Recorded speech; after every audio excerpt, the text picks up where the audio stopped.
পড়া মনে রাখতে গিয়ে কি প্রায় হিমশিম খেতে হয়? আচ্ছা, আজ আমরা এমন কিছু দারুণ কৌশল নিয়ে কথা বলবো যা পড়াশোনাকে শুধু সহজই করবে না, করে তুলবে অনেক বেশি কার্যকর। তাহলে আর দেরি কেন, চলুন শুরু করা যাক।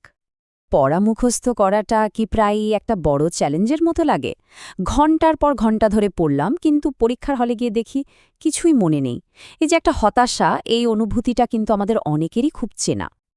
তবে ভালো খবরটা হলো, এটা কিন্তু কোনো পার্মানেন্ট সমস্যা না।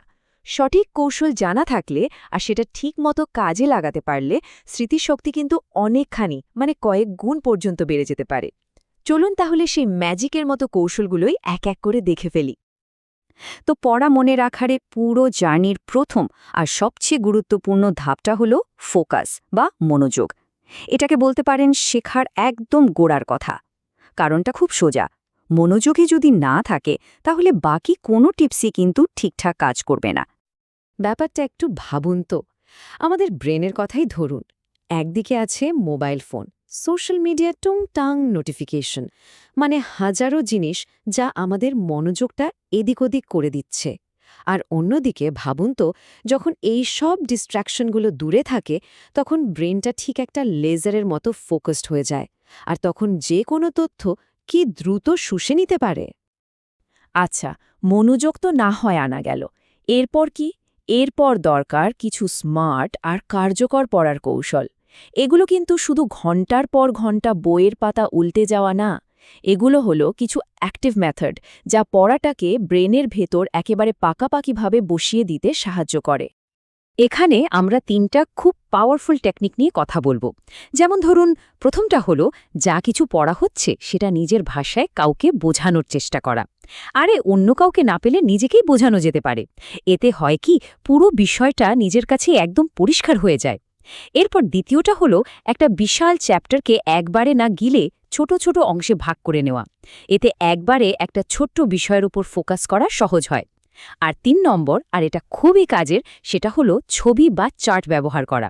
কারণটা হলো আমাদের ব্রেন কিন্তু লেখার চেয়ে ছবি অনেক সহজে মনে রাখতে পারে, আর মনে রাখেও অনেক বেশি দিন। শুধু পড়ার টেকনিক জানলেই কিন্তু হবে না। লং টার্ম মেমরি বা দীর্ঘমেয়াদী স্মৃতিকে যদি সত্যি সত্যি শক্তিশালী করতে হয়, তাহলে আমাদের প্রতিদিনের লাইফস্টাইলের দিকেও তাকাতে হবে। কারণ শরীর আর মস্তিষ্ক তো আর আলাদা কিছু না, এরা একে অপরের সাথে জুড়ে আছে। এই ৩টা অভ্যাসকে বলা যেতে পারে ব্রেইনের জন্য সুপারফুড। ১. ঠিকঠাক ঘুম, যেটা আমাদের স্মৃতিগুলোকে গুছিয়ে রাখতে সাহায্য করে। ২. হেলদি খাবার, যেটা ব্রেইনকে চলার মতো এনার্জি দেয়। আর ৩. যথেষ্ট পরিমাণে পানি পান করা, যেটা ব্রেইনের কাজ করার ক্ষমতা ঠিক রাখে। এগুলো হয়তো সরাসরি পড়ার বইয়ের অংশ না, কিন্তু একটা স্ট্রং মেমোরির জন্য এগুলো একদম মাস্ট। এই কথাটা খুব ভালো করে মাথায় গেঁথে নেওয়া দরকার। ঘুম আর পানি পানের অভ্যাস যদি ঠিক না থাকে, তাহলে যতই পড়া হোক না কেন, মনে রাখতে কিন্তু কষ্ট হবেই। মানে ব্যাপারটা একদম পরিষ্কার।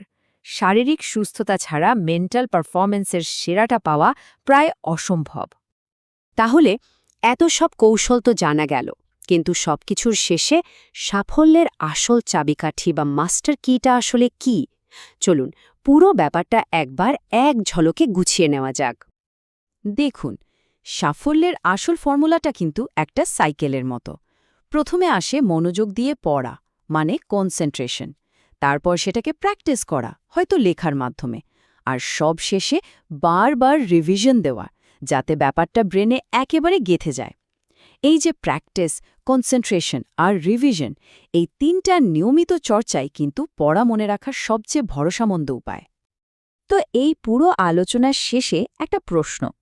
এতগুলো যে টেকনিকের কথা বলা হলো, এর মধ্যে কোনটা আজ থেকেই শুরু করে দেওয়া যায়?